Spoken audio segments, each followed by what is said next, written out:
મહાદેવના ભક્તો રોજ 108 નામનો પાઠ કરે છે, પણ 108 ભગવાન મહાદેવના અલગ અલગ નામ ન લઈ શકીએ તો 108 પંચાક્ષર મંત્ર જાપ કરવા. આમ તો શિવ મહાપણ કહ્યું છે કે રોજની 10 માળાઓ કરવી, એટલે 1000 જપ, સહસ્ત્ર જપ રોજ ના કરવા જોઈએ, 10 માળા રોજ નહીં કરવી જોઈએ. અને જાપ શાસ્ત્રમાં કહે છે, મંત્ર શાસ્ત્રની અંદર એની અંદર રોજ 6 માળા કરવી જોઈએ. નમઃ શિવાય 5 ને ઓમ લગાડો એટલે 6, રોજની પંચાક્ષરની 6 માળા કરવી. એક રુદ્રાક્ષની માળા અહીંથી લઈ લેવી, ગંગાજીમાં સ્નાન કરાવી લેવી અને નિયમ કરો કે રોજ હું 1 માળા કરીશ. થોડોક સવારમાં વહેલો ઊભો થઈ જઈશ, સ્નાન કરી પવિત્ર બની એક પોતાનું આસન રાખવું, એક પોતાની માળા રાખવી. સાધના માટે બહુ સામગ્રી વધારે રાખવાની જરૂર નથી. સાધના માટે સામગ્રી જેટલી ઓછી હોય છે એટલી સગવડતા ઓછી રહે છે. ભગવાનની સાધના માટે એક આસન રાખવું, એક માળા રાખવી, એક આપણા ગુરુદેવનો આપેલો મંત્ર રાખવો. મંત્ર, માળા અને આસન 3 હોય એટલે આપણી ભક્તિ થઈ ગઈ. આસન પણ પાતળું રાખવું, જેથી કરીને બિસ્તરમાં બહુ જગ્યા ન રોકે. નકર ગોદડા જેવું આસન રાખીએ તો અડધી બેગ તો આસન રોકી લે આપણે. પતલું આસન, ઊનનું આસન રાખવું, એકદમ પતલું, આપણે બેગના ખૂણામાં સમાઈ જાય. એક સુંદર માળા રુદ્રાક્ષને રાખીએ અને એક આપણા ગુરુદેવનો આપેલો મંત્ર હોય.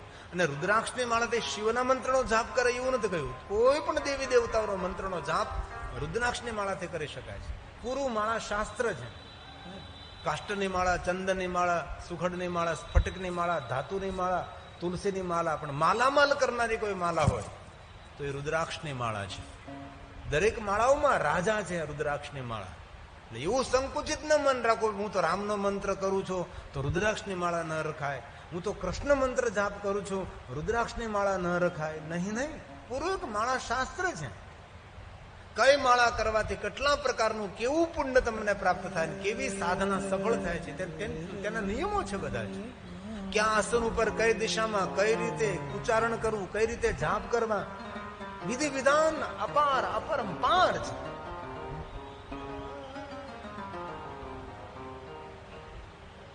તેથી કૃષ્ણ નદીના તટ ઉપર ભગવાન મહાદેવજી જ્યોતિર્લિંગ સ્વરૂપે ભગવાન શિવ બિરાજે છે, જેમનું નામ મલ્લિકાર્જુન મહાદેવ છે. ક્યારેક મલ્લિકાર્જુન મહાદેવ જવાનો અવસર પ્રાપ્ત થાય તો પાછળ ભ્રમરંબા દેવી છે, આપણી શક્તિપીઠ છે. દેવતાઓની રક્ષા માટે માતા ભવાનીએ પોતાના અંગ પરથી ભમરાઓ ઉત્પન્ન કર્યા હતા અને અસુરના લશ્કરને સહાર્યું હતું. તેથી ભ્રમરંબા દેવી તરીકે માતા ભવાની ત્યાં પૂજાય છે. રામજીએ ત્યાં તપ કર્યું હતું, ભગવાન પ્રભુ રામે જ્યાં તપસ્યા કરી હતી. હિરણ્યકશિપુએ ત્યાં તપ કર્યું હતું, 5 પાંડવે ત્યાં તપ કર્યું હતું, 5 શિવલિંગોની સ્થાપના કરી છે. કેટલા લોકો મલ્લિકાર્જુન મહાદેવ ગયા છે? બહુ સરસ, અતિ સુંદર. અમે ત્યાં મલ્લિકાર્જુન મહાદેવના સાનિધ્યમાં અત્યાર સુધીમાં 2 કથા કરી ચૂક્યા છે. 9 દિવસ રોકાણા. ક્યારેક અવસર મળે તો જ્યોતિર્લિંગોમાં નિવાસ કરો. દર વર્ષે કોઈ ના કોઈ જ્યોતિર્લિંગોમાં કથાના આયોજન સજ્જનો દ્વારા થતું હોય છે. એની અંદર 2 વ્યવસ્થા હોય. એક તો મફત વ્યવસ્થા હોય છે. મફત વ્યવસ્થામાં એવું હોય છે કે જે મફત આવ્યો હોય એને હોલ રાખી દે, નોન એસી રૂમ હોય, સૌના સાથે જમવાનું હોય. અને જે એક વ્યવસ્થા એવી હોય છે જે પ્રાઇવેટ વ્યવસ્થા હોય છે. એ વ્યવસ્થામાં તમારે કેવી વ્યવસ્થા જોઈએ છે એ તને લખાવાનું કે મારે એર કન્ડિશન રૂમ જોઈએ છે, અમે રૂમમાં 2 જણા રહેશું, અમને આવું ભોજન જોઈએ છે. એ પ્રમાણે સુવિધા એક અલગ વ્યવસ્થા હોય છે. એ પ્રોફેશનલ વ્યવસ્થા હોય છે. મયુર પટેલ અમારી વ્યવસ્થા સંભાળે છે. અમે ન કરીએ કાંઈ, એમનો મને સંપર્ક આપી દે કે આલ્યો તમે કરો.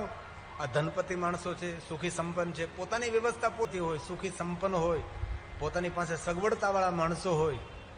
એ લોકો જેમ તેમ સૌની સાથે જનરલમાં ન રહી શકે, એના માટે એક અલગ પ્રોફેશનલ વ્યવસ્થા, પૈસા દઈને વ્યવસ્થા કરવામાં આવે. અને એક જનરલ વ્યવસ્થા હોય, જજમાન તરફથી જમવાનું હોય, જજમાન તરફથી રહેવાનું હોય, ને જજમાન જે પ્રમાણે ઉદાર હોય એ પ્રમાણે રહેવાની વ્યવસ્થા કરે. 2 પ્રકારની વ્યવસ્થા હોય છે કોઈ પણ તીર્થમાં કથા હોય તો. જે કોઈ બીજા જ્યોતિર્લિંગ મલ્લિકાર્જુન મહાદેવનું દર્શન કરશે, દુઃખમ ચ દૂર તો યાતિ, એના બધા દુઃખો ભગવાન મહાદેવજી હરી લેશે. દુઃખ તેના દૂર જતા રહેશે. આ શિવલિંગ મલ્લિકાર્જુન મહાદેવનું શિવલિંગ છે. બહુ જ પ્રાચીન છે, અતિ પ્રાચીન છે.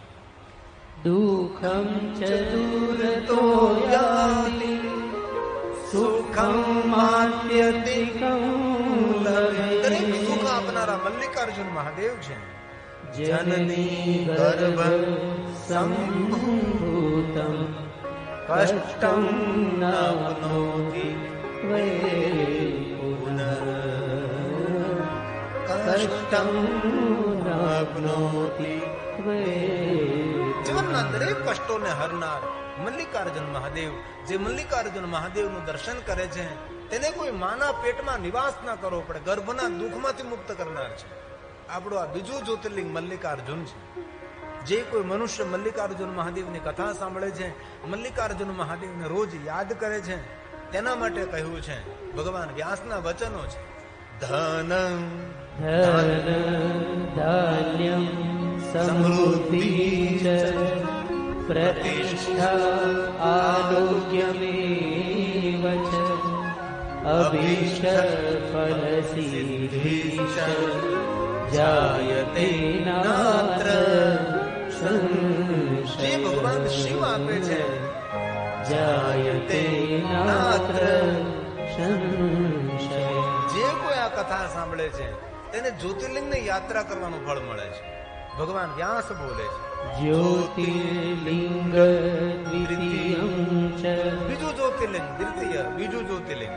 પ્રોક્તમ મલ્લીક્ષિતં દર્શનાત સર્વ સુખદં કથિતં લોક હેતવે कथितं लोक लोक हित के लिए, जगत हित के लिए मैं आपने बीजा ज्योतिर्लिंग मल्लिकार्जुन महादेव ने कथा कही. बोलिए मल्लिकार्जुन महादेव की जय. ત્યારે અવસર મળે